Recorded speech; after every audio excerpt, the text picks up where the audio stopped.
जय श्री स्वस्थानी माता। ओम नमः शिवाय। श्री स्वस्थानी व्रत कथा विक्रम सम्वत 2081 सालको श्री स्वस्थानी पर्वको यो अत्यन्त पावन समयमा हजुरहरूले प्रत्येक दिनको एक अध्याय, दुई अध्याय गरेर आफूले जसरी सक्नु भएको छ, भ्याउनु भएको छ, त्यसरी नै श्रद्धा भक्तिका साथमा श्रवण गर्दै हुनुहुन्छ। आज हामी आजको नयाँ भाग 18 मा उपस्थित भएका छौं। आज 18 अध्यायभित्रका दिव्य पावन कथा प्रसंग हजुरहरु समक्षमा राखिनेछ। समादरणीय दर्शक श्रोता भक्तवृन्द, श्रद्धा भक्ति विश्वासका साथमा पूरा श्रवण गरेर आफ्नो जीवनलाई धन्य बनाउनुहोला। अथाह पुण्य पनि मिल्नेछ। सबैलाई सुख शान्ति समृद्धि प्राप्ति होस्, हामी यही कामना, यही प्रार्थना पनि गर्दछौं। ओम यं ब्रह्मा वरुणेन्द्र रुद्र मरुतः स्तुन्वन्ति दिव्यैः स्तवैर् वेदैः साङ्गपदक्रमोपनिषदैर् गायन्ति यं सामगाः ध्यानावस्थित तद्गतेन मनसा पश्यन्ति यं योगिनो यस्यान्तं न विदुः सुरासुरगणा देवाय तस्मै नमः। श्रीमच्चन्दन चर्चितोज्ज्वलवपुः शुक्लाम्बरा मल्लिका मालालंकृत कुंडला प्रविलसन मुक्तावली शोभिता सर्वज्ञान निदान पुस्तकधरा रुद्राक्षमालाकरा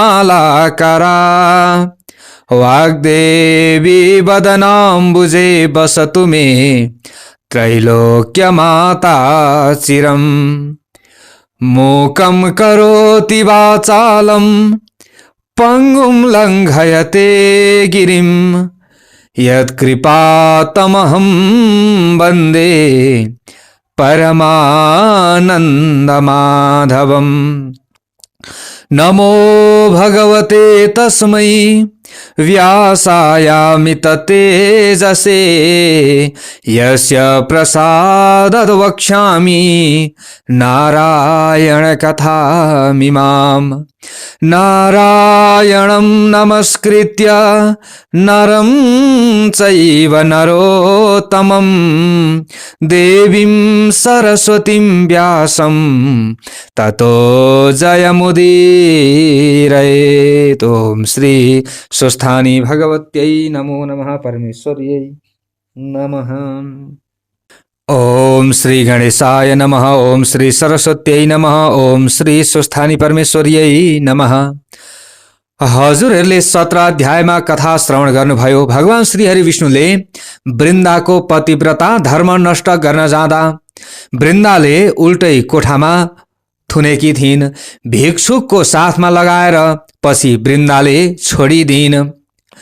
देवता र जालन्धरको बीचमा युद्ध सुरुवात भएको छ अनि वृन्दाको पतिव्रता धर्म भगवान श्री हरि विष्णुले नष्ट गरिदिसक्नु भएको छ। अब 18 अध्याय भित्र कस्तो कथा प्रसंग रहन्छ हजुरहरूले पूरा श्रवण गर्नुहोला।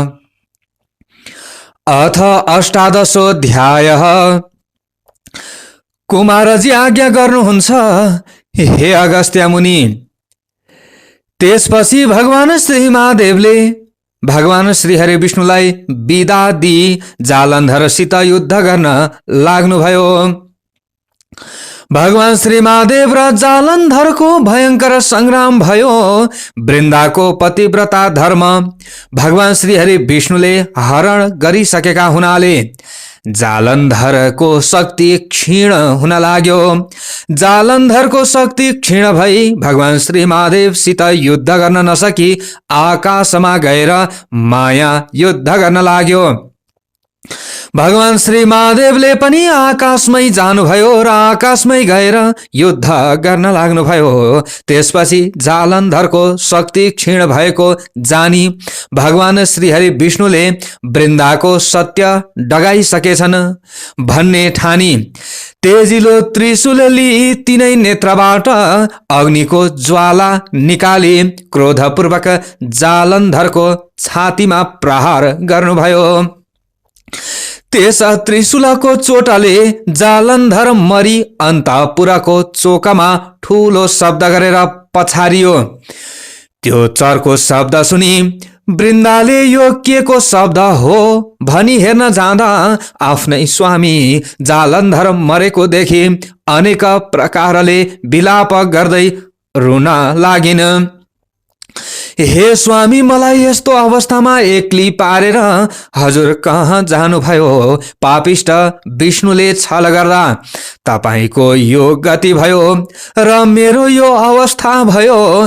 तपाई बिना म प्राण राख्न सक्दिन। तपाई जहाँ जानुभयो म पनि उही जान्छु। यति भन्दै केश फिजाए। भगवान श्रीहरि विष्णुको मुखमा हेरेर भन्न लागिन्, हे पापिष्ट विष्णु, तिमीले छली मेरो पतिव्रता धर्म नष्ट गरिदिनाले मेरा स्वामीको यो गति भयो। अब म तिमीलाई श्राप दिन्छु। तिमी झार हुनु परोस्, घाँस हुनु परोस्, कल्प वृक्ष भएर रहनु परोस्, ढुङ्गा भएर रहनु परोस्। यति 4 थोक श्राप दिए। यति भनी आफ्ना स्वामीसित सती गई वृन्दाले देह त्यागिन। हे अगस्त्य मुनि, पतिव्रताको श्राप श्रीहरि विष्णुलाई लाग्यो र झार हुनु परोस् भनेकोमा तुलसी भएर रहनु पर्यो। यस्तै प्रकारले घाँस हुनु परोस् भनेकोमा कुश भएर रहनु पर्यो। कल्प वृक्ष हुनु परोस् भनेकोमा पिपल भएर रहनु पर्यो। ढुङ्गा हुनु परोस् भनेकोमा शालिग्राम भएर रहनु पर्यो। यसैले तुलसी, कुश, पिपल र शालिग्राम नारायणका रूप हुन् भनेर सबैले पूजा गरेको कारण पनि यही हो। हे मुनि, पतिव्रता धर्म भनेको ठूलो धर्म हो। त्यसपछि वृन्दाको श्राप मोक्ष गर्न पृथ्वी तलमा जान्छु। यति भनी भगवान श्रीहरि विष्णु यानी कि विष्णु भगवान पृथ्वीमा शालिग्राम, तुलसी, कुश र पिपल भएर रहनुभयो। शालिग्रामको महिमा कस्तो छ भने, हे अगस्त्य मुनि, ढुङ्गा हुनु परोस् भन्ने वृन्दाको श्रापले नारायण विष्णु भगवान आफ्ना कुनै अंशले शाली नदीको बगरमा आएर शिला भएर रहनुभयो। तिनै शिलालाई मानिसहरू शालिग्राम भन्दछन्।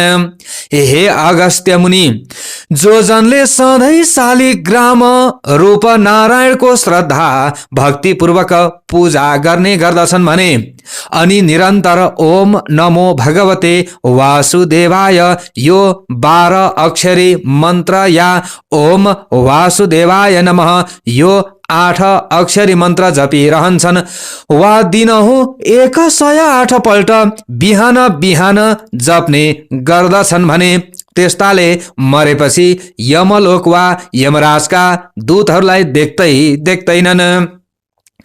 किनकि ती भक्तहरू सरासर विष्णु लोक जान्छन् अथवा मरेपछि मुक्ति चाहनेहरूले चक्र बनेको शालिग्राम शिला चक्रमा दिनहु ओम वासुदेवाय नमः भन्दै चन्दन र फूलले भगवान श्रीहरि विष्णुको पूजा गर्नु। किनकि त्यो शिला चक्रमा सारा पापलाई नाश गर्ने, नित्य पूजा गर्नेहरूलाई पुण्य दिने, मरेपछि मुक्ति दिलाउने त्यो शालिग्राम शिला त्यस्ता शक्ति सम्पन्न भगवान श्रीहरि विष्णुको वासस्थान हो। शालिग्राम शिलाको चक्रमा जो जनले प्रतिदिन पूजा गर्ने गर्छन् त्यसले प्रत्येक दिन 1000 राजसूय यज्ञ गर्यो भन्ने ठान्नु पर्दछ। ती जान्न योग्य अविनाशी परब्रह्म भगवान श्रीहरि विष्णुलाई नित्य नमस्कार गर्दा जो पुण्य प्राप्ति हुन्छ, मनुष्यहरूलाई त्यही पुण्य शालिग्राम शिलाको नित्य पूजा गर्नाले पनि प्राप्त हुन्छ। जस्तै ठुल्ठुला काठमा आगो रहन्छ र कुनै मौकामा उसको शक्ति प्रकट हुन्छ, त्यस्तै प्रकारले हरि भगवान सर्वव्यापी हुनुहुन्छ। तापनि शालिग्राममा उहाँको शक्ति प्रकाश प्रकट हुन्छ। हे अगस्त्य मुनि, जसले ठुला ठुला पाप गरेका छन्, जसलाई शुभ कर्मको अनुष्ठान गर्ने अधिकार छैन, त्यस्ताले पनि शालिग्रामको पूजा गर्ने गरे भने ती जनले नरक जानु पर्दैन, यानि कि ती जन नरक जाँदैनन्। विष्णु भगवान लक्ष्मीमा रमण गर्दा पनि त्यति प्रमोदित हुनुहुन्न अनि आफ्नो पूरा वैकुण्ठमा पनि त्यति रमाउनुहुन्न जति शालिग्राम शिलाचक्रमा सदा उहाँ रमाउनुहुन्छ। जुन व्यक्तिले शालिग्रामको शिलामा बनेको चक्रमा हरिको पूजा गर्छ, मानो उसले अग्निहोत्रीको आचरण गर्दै सागर पर्यन्तको भूमि दान गर्यो भन्ने ठाने हुन्छ। मनुष्यले एकैपल्ट पनि शालिग्राम शिलाको पूजा गर्छ भने त्यसका सबै पापहरू जसरी सूर्योदय भएपछि अन्धकार नाश हुन्छ, त्यसै गरी नाश हुन्छन्। हे अगस्त्य मुनि, जसले शालिग्राममा बनेका 12वटा शिलाचक्रको विधिपूर्वक पूजा गरेको छ, अब म तिमीलाई त्यसको प्रभाव बताउँछु। मन लगाएर सुन अथवा मन लाएर सुन। सुवर्ण निर्मित कमलहरूद्वारा 12 कल्प पर्यन्त 12 कोटी शिवलिङ्गको पूजा गर्नाले जो फल मिल्छ, त्यो फल 12वटा शालिग्राम शिलाको पूजा गर्नाले एकै दिनमा मिल्छ। फेरि जो व्यक्ति भक्तिपूर्वक 100 शालिग्राम शिलाको पूजा गर्दछ, त्यो व्यक्तिले हरिको लोक वैकुण्ठ धाममा चिरकालसम्म बसेर पृथ्वी तलमा जन्मी चक्रवर्ती राजा हुन्छ। काम क्रोध लोभले व्याप्त भएको जो कोही सज्जनले पनि शालिग्राम शिलाको पूजा गर्ने गर्यो भने त्यसका प्रभावले त्यो पनि हरिको लोक वैकुण्ठ धाममा जान्छ। जो मनुष्यले सधैँ शालिग्राममा गोविन्दको पूजा गर्दछ, त्यस्तो जनले निश्चय नै प्रलय नभएसम्म अधोगतिमा प्राप्त हुनु पर्दैन, यानि कि अधोगतिमा त्यस्ता जन प्राप्त हुँदैनन्। मनुष्यहरू बिना तीर्थ, बिना दान, बिना यज्ञ, बिना बुद्धि पनि शालिग्राम शिलाको पूजा गर्ने गर्नाले मुक्तिमा प्राप्त हुन्छन्। शालिग्राममा हरिको पूजा गर्ने जन उग्र पापी नै भए पनि पछि उसको न नरकवास न गर्भवास हुन्छ, न त ऊ किरा फट्याङ्ग्रा आदि कुत्सित योनिमा नै जन्मन्छ, अर्थात् त्यस्तो तिर्यक योनि यानि तेर्सो शरीर हुने योनिमा जाकिँदैन, यानि कि त्यस्तो योनिमा जानु पर्दैन। दीक्षा विधान र मन्त्र जान्नेवाला जो जन छन्, ती जनले सधैँ शालिग्राममा भगवान श्रीहरि विष्णुको पूजा गर्नुपर्दछ। पूजा गर्दछन् भने अथवा पूजा गर्दछ भने त्यो जन वैष्णव धाममा जान्छ। शालिग्राम शिलाको जलले जो आफूलाई अभिषेक गर्दछ, मानो उसले सबै तीर्थहरूमा नुहाएको हुन्छ र सबै यज्ञहरूमा दीक्षित भएको हुन्छ। गंगा, गोदावरी, रेवा आदि जो मोक्ष दिने नदीहरू छन्, ती सब तीर्थ सहित भएर शालिग्राम शिलाको जलमा निवास गर्दछन्। तसर्थ नाना प्रकारका नैवेद्यहरूले, फल फूलहरूले, दीपहरूले, चन्दनहरूले र स्तोत्र पाठ, बाजा गाजा, गीता आदिहरूले शालिग्राम शिलाको पूजा गर्नु पर्दछ। कलियुगमा जो मनुष्यले भक्तिपूर्वक शालिग्राम शिलाको उक्त विधानले पूजा गर्दछ, त्यो मनुष्यले हजारौं करोड वर्षसम्म हरिको निकटमा रमाउँदै रहन्छ। आफूले दर्शन गरिएका, पूजा गरिएका, स्तुति गरिएका करोडौं शिवलिङ्गहरूले जो फल मिल्छ, त्यो फल एउटै पनि शालिग्राम शिलामा गरिएको दर्शन, पूजन, स्तवनले प्राप्त हुन्छ। जो मनुष्यहरू शालिग्राम शिलाबाट उद्भव विष्णु लिङ्गमा एकपल्ट पनि पूजा गर्दछन् भने ती जनले अध्यात्म ज्ञान रहित भएका भए पनि मुक्तिमा प्राप्त हुन्छन्, यानि कि मुक्ति प्राप्त गर्दछन्। शालिग्राम शिला रूपी केशव भगवान जहाँ रहनुहुन्छ त्यही यक्ष देवता भनेको त्यही स्थानमा यक्ष देवता सिद्ध र 14 भुवन रहन्छन्। जो मनुष्यले शालिग्राम शिलाको अगाडि रहेर पितृहरूको श्राद्ध गर्दछ भने त्यसका पितृहरू तृप्त भएर 100 कल्पसम्म स्वर्गमा निवास गर्दछन्। जो मनुष्यले नित्य प्रति शालिग्राम शिलाको जल पिउँछन् त्यस्ताले हजारौं पल्ट पञ्चगव्य आचमन गर्नाले के प्रयोजन, अर्थात् केही प्रयोजन छैन। जुन ठाउँमा शालिग्राम शिला रहन्छ त्यहाँबाट चारैतिर 3 योजन अर्थात् 12 कोशसम्म त्यो स्थान तीर्थ समान मानिन्छ। त्यहाँ गरिएको दान होम सबै करोड गुणा अधिक फलदायक हुन्छ।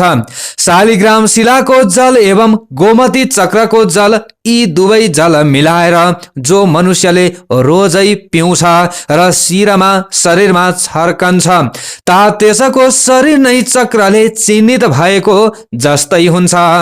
यसमा कुनै संशय छैन।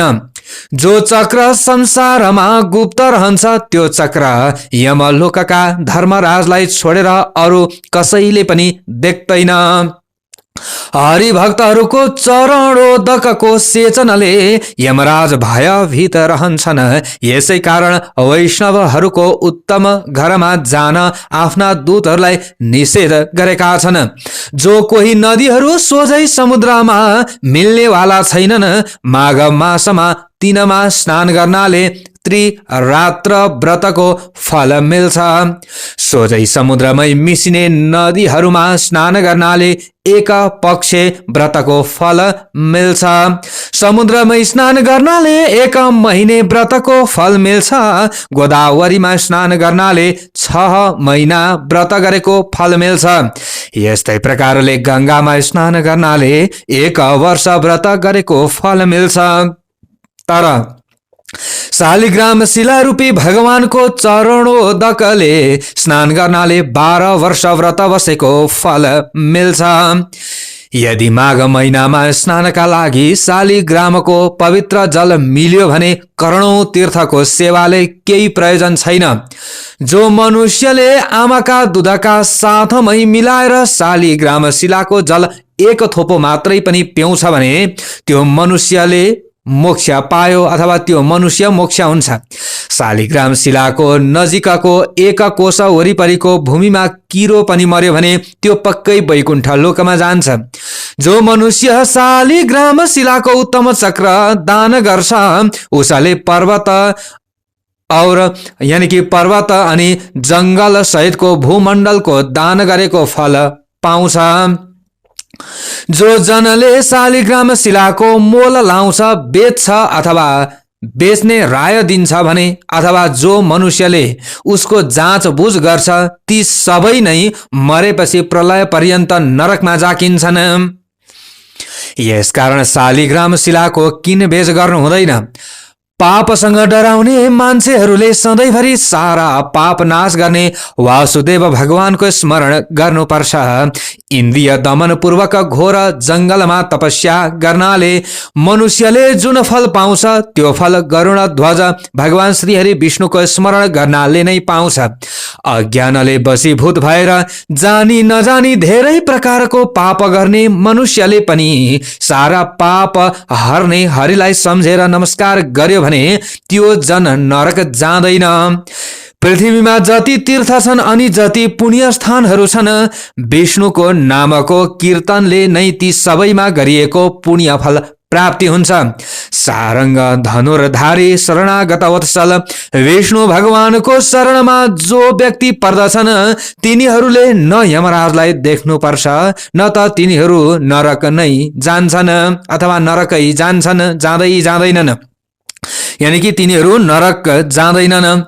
नारी जातिहरू त धोका दिई झुक्क्याई पर नारीको सतीत्व डगाउने विष्णुको त्यो भणुवा अंश नै शालिग्राम भएको हो भनेर, तसर्थ नारी जाति मात्रको अपमान गर्ने त्यो अंश हो भन्ने ठानी शालिग्राम शिलालाई छुँदैनन् र पूजा पनि गर्दैनन्।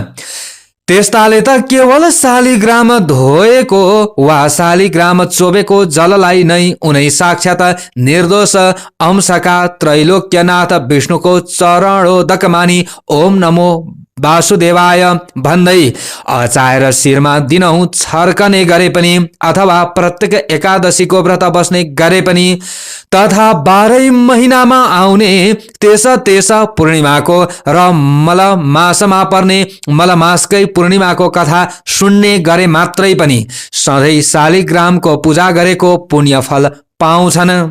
हेर्नुहोस्, एकादशीको यति ठुलो महत्व छ अनि पुरुषोत्तम मासको पनि धेरै ठुलो महत्व छ। त्यसैले अरू केही नसके तापनि एकादशीको व्रत चाहिँ बस्नु पर्दछ। कति राम्रो कुरा यहाँ बताइएको छ। अब अगाडि गएर तुलसीको महिमा बताउनुहुन्छ। हे अगस्त्य मुनि, घाँस हुनु परोस् भन्ने सती वृन्दाको सरापले आफ्ना एक अंशले तुलसी भएका तुलसीका पातहरूले जो मनुष्यले हरिको पूजा गर्दछ त्यो मनुष्यलाई पानीमाथि पानीमै रहेको कमलको पातलाई पानीले नभिजाए झैं कुनै पापले पनि छुन सक्दैन।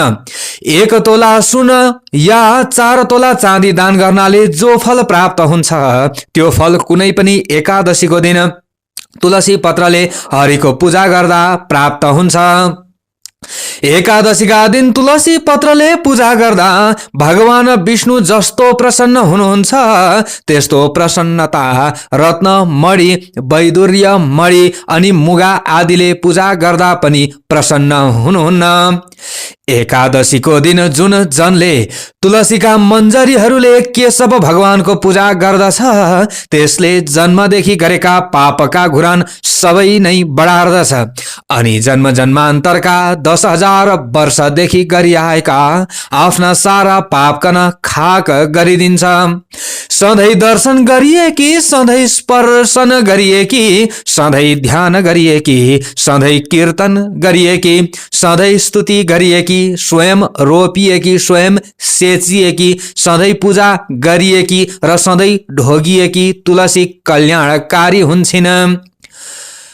यी उक्त 9 प्रकारले जो जन प्रतिदिन तुलसीको भक्ति गर्दछन् त्यस्ता जन हजारौं करोड युगसम्म हरिको घर वैकुण्ठमा वास गर्दछन्। हे अगस्त्य मुनि, रोपिएकी तुलसीले जति जरा फैलाउँछिन् त्यति 1000 युगसम्म रोप्नेको पुण्य फैलाउँछिन् अर्थात् बढाउँछिन्।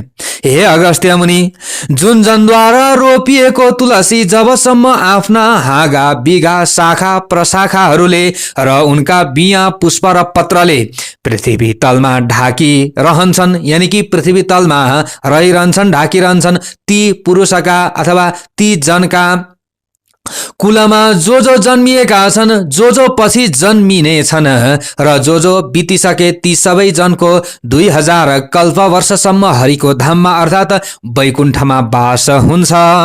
हे अगस्त्य मुनि, झाङका झाङ तुलसीको झाडी रोप्नेले यमराजको दर्शन गर्नु पर्दैन, किनकि तुलसीको बुटो सबै पापलाई नाश गर्ने, चिताएको कल्याणकारी कुरो पुर्याउने अनि पुण्य दिने हुन्छ। त्यसैले घरमा तुलसी रोप्नु पर्दछ यसरी भनिएको छ। जुन घरमा झाँगिएको तुलसीको मठ रहन्छ त्यो घर पुण्य तीर्थ समान हो। त्यो पुण्य तीर्थ नै हो जुन घरमा तुलसीको मठ छ। त्यहाँ हेमराजका दूतहरू जाँदै जाँदैनन्। जो जन आफ्ना घरको आँगनमा तुलसी रोप्दछन् ती जन त्यस तुलसीको बोटमा जति बीज र तुलसी दल हुन्छन् अनि ती बीजका सन्तान दर सन्तान फैलिँदै चलिरहन्छन्, त्यति 1000 वर्षसम्म स्वर्गमा बस्दछन्।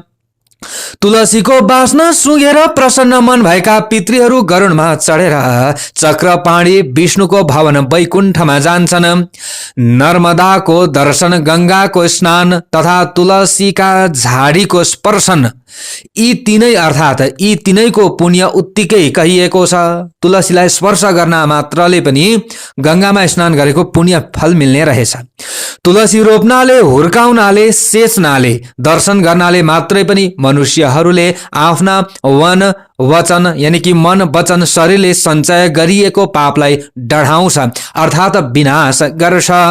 जो जन तुलसीका मञ्जरीहरूले नारायण हरिको पूजा गर्दछ त्यो जनले मरेपछि अथवा मृत्युपछि त्यो जन मुक्त हुन्छ।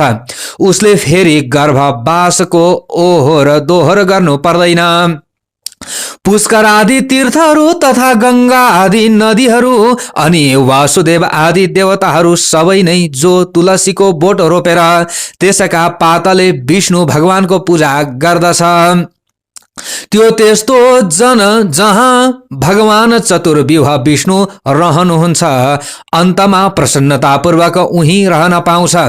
यसकारण आफ्नो सदा कल्याण चाहने नर नारीले आफ्नै घर आँगनमा गहिरोसम्म जरा पुग्ने गरी मलिलो माटो भरी बनाएको मठमा तुलसी रोपी तिनै तुलसीको सधैँ पूजा गर्नु पर्दछ र पूजाको अन्तमा भक्तिपूर्वक यो स्तुति गर्नु पर्दछ अनि नम्रतापूर्वक ती तुलसीलाई ढोग्नु पर्दछ। या दृष्टा निखिला घसम घसमनी स्पृष्टा वपुः पावनी रोगाणा मभिवन्दिता निरसनी सिक्तान्तकत्रासिनी प्रत्यासन्न विधायिनी भगवतः कृष्णस्य सारोपिता न्यस्ता तच्चरणे विमुक्ति फलदा तस्यै तुलस्यै नमः। अर्थात् जसको दर्शनले समस्त पाप समूह शान्त हुन्छ, जसलाई छुनाले शरीर पवित्र हुन्छ, जसलाई ढोग्नाले सारा रोगहरू नासिन्छन्, जसको जल मस्तकमा सेचन गर्यो भने यमराज पनि डराउँछन्, जसको पत्र शिरमा चढायो भने भगवान कृष्णको अत्यन्त नजिकै बस्न पाउने गराउँछिन्, भगवानका चरण कमलमा चढायो भने मुक्ति दिलाउँछिन्, त्यस्तै तुलसीलाई नमस्कार छ। अब अगाडि कुशको महिमा बताइएको छ। झार हुनु परोस् भन्ने सती वृन्दाको सरापले कुश रूपमा झार हुनु भएको कुशमा विष्णुका अधिकांश शक्तिशाली शक्ति रहेका छन्।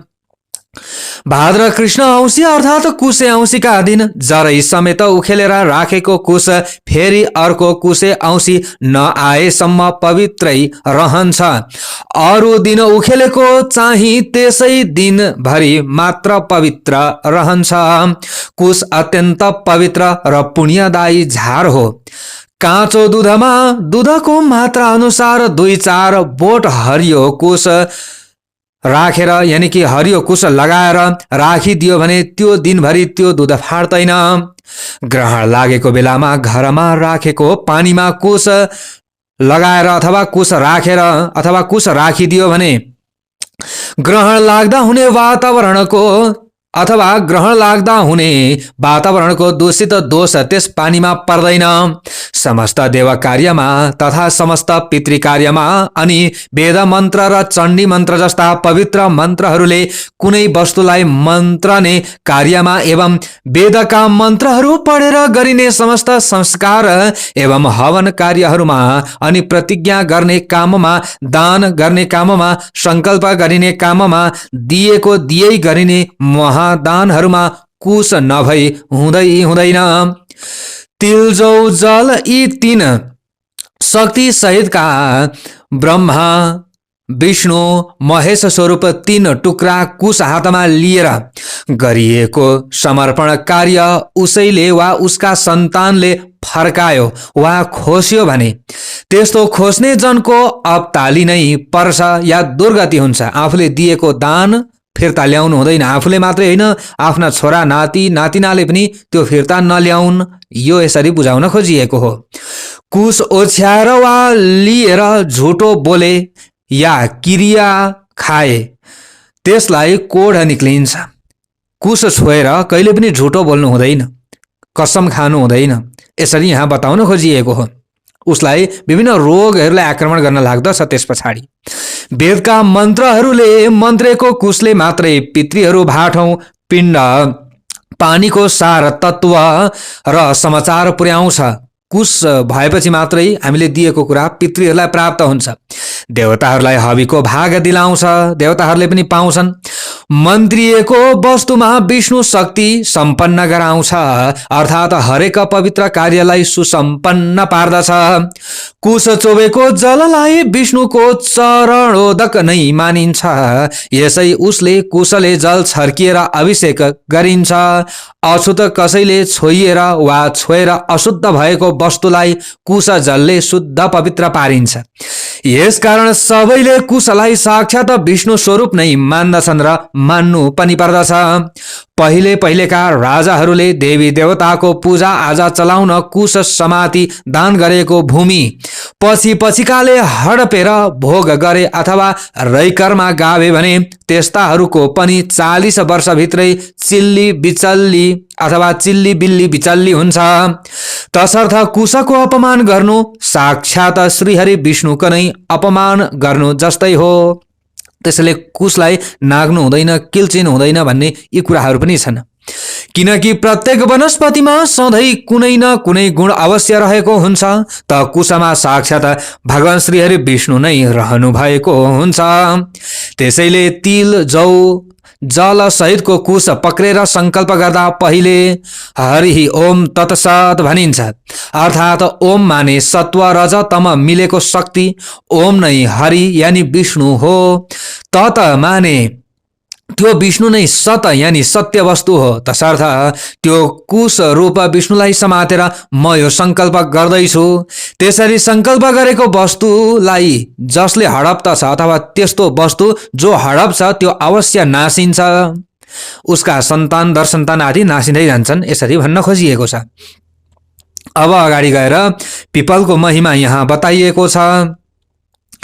सती वृन्दाको रुख हुनु परोस् भन्ने सत्य श्रापले गर्दा आफ्नो कुनै एक अंशले विष्णु भगवान पिपलको रुख हुनुभयो। पिपलको रुखलाई मान्छेहरू साक्षात विष्णु रूप जस्तै ठानेर नर वा नारी सबैले प्रयत्नपूर्वक प्रत्येक शनिश्चरबार मात्र पूजा गर्ने गरून्। अरू बार पिपललाई छुनु हुँदैन, शनिबार मात्रै पिपललाई पूजा गर्नुपर्दछ। जीवनमा बार नसके पनि एकपल्ट त शनिबारको दिन पारेर यथाशक्ति गरी पिपलको प्रदक्षिणा 1 लाख अवश्य पुर्याउन। पिपलको फल पाकेको महिनामा बन्ध्या नारीले यदि शनिबारको दिन पारी पिपलको रुखमनि विधिपूर्वक राधा दामोदरको यानि लक्ष्मी नारायणको पूजा गरून् र राधा दामोदरको स्वरूप मानेर ब्राह्मण दम्पतिलाई श्रद्धा भक्तिपूर्वक यथेष्ट भोजन गराई दक्षिणा दिइसकेपछि नबोलिकन एकदम मौनतापूर्वक आफू पनि भोजन गरून्। त्यसपछि आउने कुनै दिन पनि पर सरेको चौथो रात बितेको भोलिपल्टको दिनमा गाईको दुधमा पिपलका पाकेका फल 2 तोला जतिको खीर पकाएर त्यो खीर मात्र खाउन् त एकदम बन्ध्या नारी पनि छोरै पाउने गरी सीधा अङ्ग प्रत्यङ्गका पति सम्भोगले गर्भिणी हुन्छे भने अरू छोरी मात्र पाउनेको त कुरै छैन। यसरी यो उपचारको विधि पनि बताइएको छ। अब यति मात्रैले हुँदैन, यहाँ केही कुरा मिसाउने कुराहरू पनि छन्। यसरी प्रयोग गर्दा धेरैजनालाई राम्रो पनि भएको छ र सफल पनि भएको छ। यो प्रयोग हो, यो विधि हो, यहाँ झुट कुरो छैन। तर यसलाई हामीले प्रयोग गर्ने विधिहरू रहेका छन्, हामीले धेरैजनालाई प्रयोग गराएका छौँ गराउन चाहिँ। हजुरहरूले यहाँनिर त्यो विधि पनि सुन्नुभयो। त्यस्तै प्रति शनिबार पिपलको पूजा गरेर फलामको दक्षिणा चढाउनाले 7.5 शनि दशा हुनेलाई शनिश्चरले पिर्दैन। अनि पिपलको पूजन, दर्शन, स्पर्शन, प्रदक्षिणा यी सबै शनिश्चरबार मात्रै गर्नुपर्दछ। किनकि पिपलको रुखमा मात्रै शनिश्चरले टिक्ने ठाउँ पाएकाले अरू बार गर्यो भने शनि रिसाउँछन्। हजुरहरूले बुझ्नुभयो होला। जस्तै शनिबार मात्रै पिपलको स्पर्श गर्नुपर्दछ, पिपलको पूजन गर्नुपर्दछ। अरू बार पिपललाई छोयो, पूजन गर्यो भने शनिश्चर रिसाउँछन्। अब रिसाएपछि के हुन्छ त भन्ने कुरा हजुरहरूले बुझ्नु भएको छ। शनि रिसाउँछन् र त्यो पूजन आदि गर्ने मनुष्य सदा महादरिद्र रहन्छ। किनकि पिपलको वृक्षमा शनिश्चरको पनि वास छ र अरू अरू भूत प्रेत पिशाच राक्षस साकिनी डाकिनी आदिको वास पनि छ। तिनीहरूलाई त्यहाँ बस्नका लागि भगवान विष्णुले नै अभयदान दिनुभएको छ।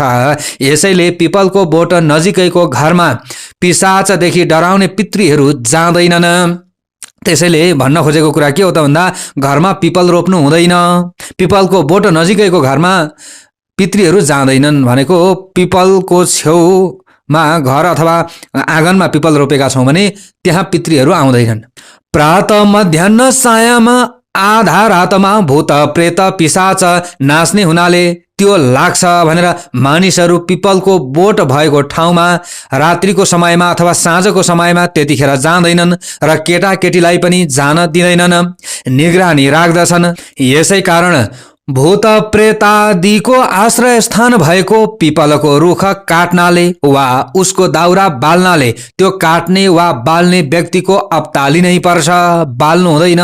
पिपलको दाउरा यसरी भनिएको छ।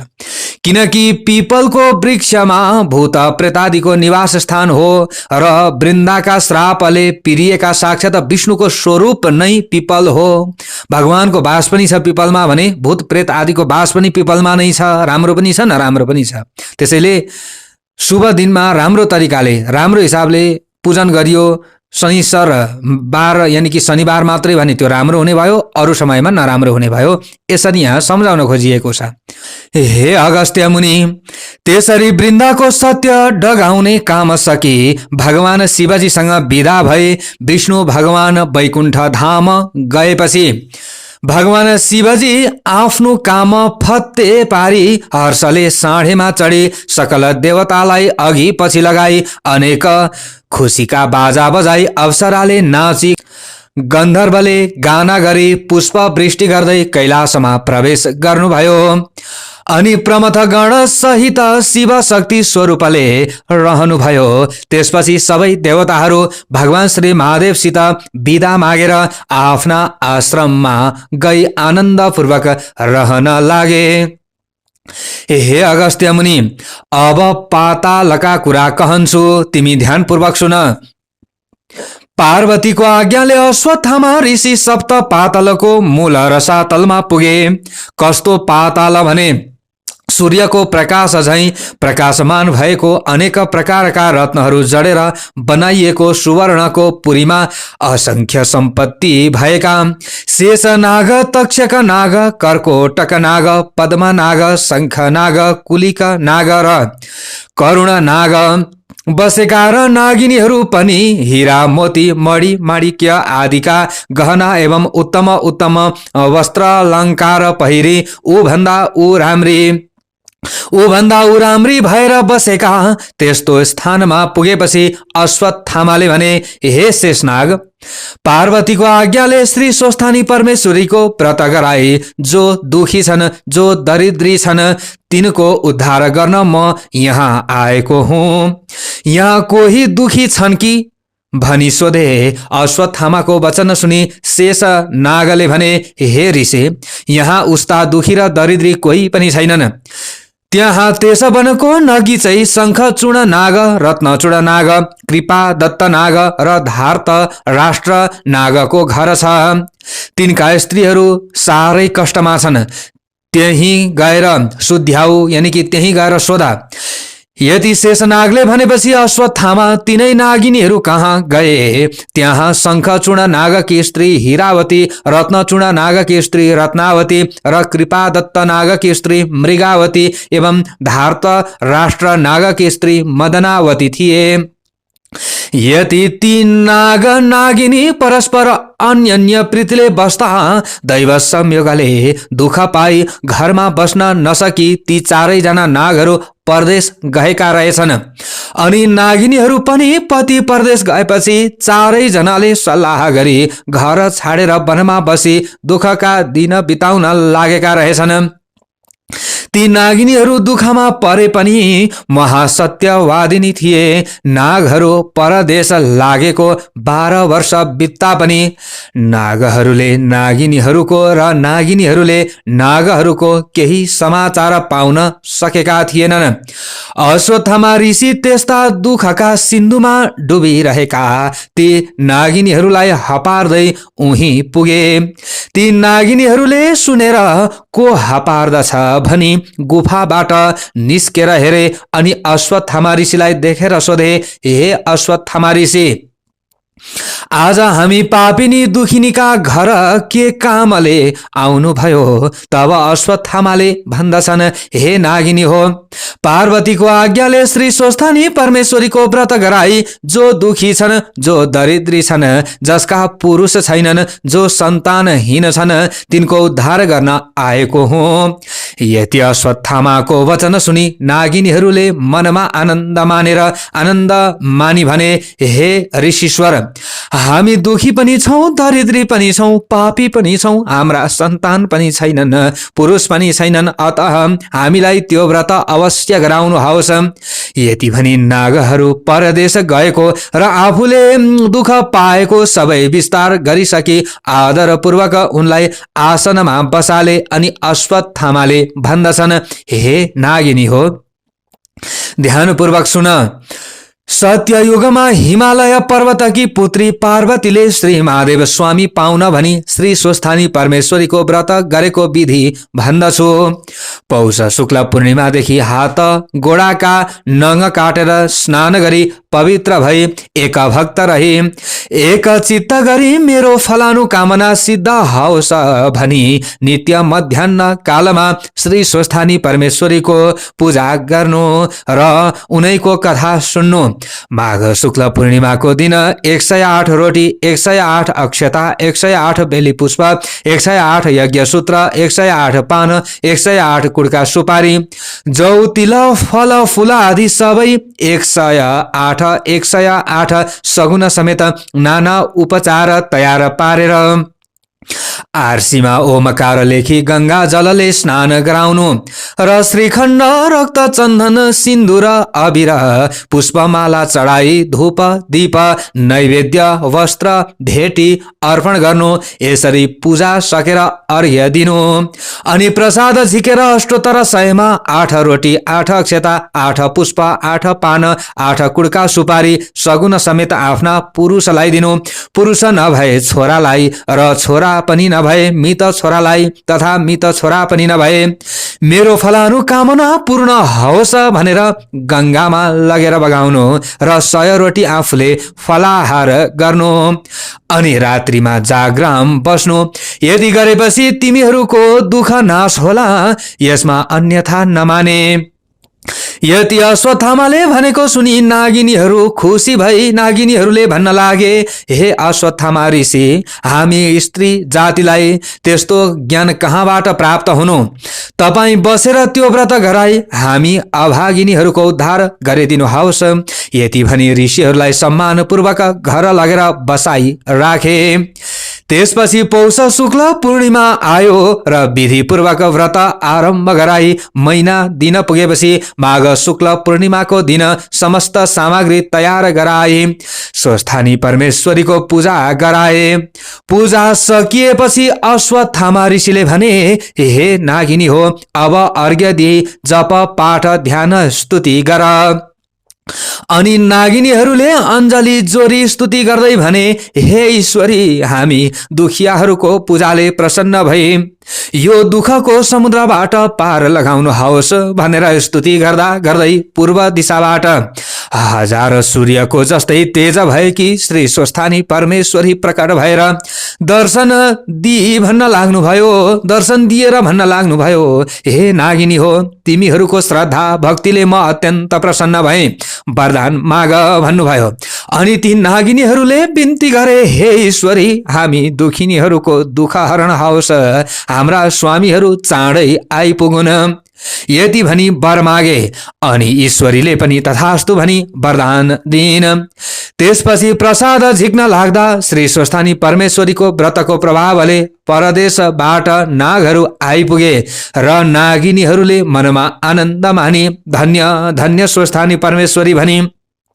प्रसाद झिकेर 8 रोटी 8 अक्षता 8 बेली पुष्प 8 पान 8 कुड्का सुपारी सगुन समेत आफ्ना यानी कि आफ्ना पतिलाई दिए र आफ्ना पतिलाई दिएर दण्डवत प्रणाम गरे। अनि अश्वत्थामा ऋषिलाई भोजन गराई दक्षिणा दिई विदा गरे। त्यसै दिनदेखि ती नाग नागिनीहरू असंख्य सम्पत्ति पाएर आनन्दले रहँदा भए। इति श्री स्कन्द पुराणे केदारखण्डे माघ महात्म्ये कुमार अगस्त्य संवादे श्री स्वस्थानी परमेश्वर्या व्रतकथायां नागिनी व्रत करणम नाम 18 अब पुष्पाञ्जलि श्रवण गर्नुहोला।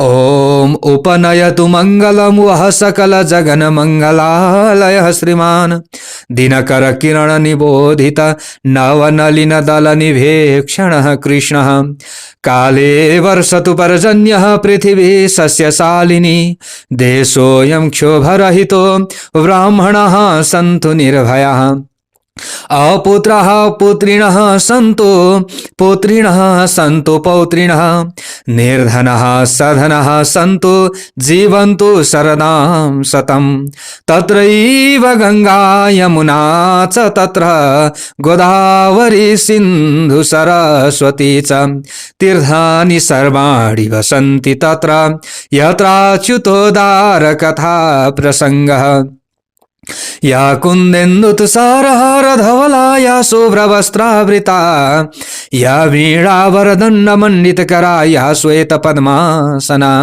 या ब्रह्माच्युत शङ्कर प्रभृतिभिर्देवैः सदा वन्दिता सा मां पातु सरस्वती भगवती निःशेषजाड्यापहा कायेन वाचा मनसेन्द्रियैर्वा बुद्ध्यात्मना वा प्रकृति स्वभावात् करोमि यद्यत् सकलं परस्मै नारायणायेति समर्पये तत्।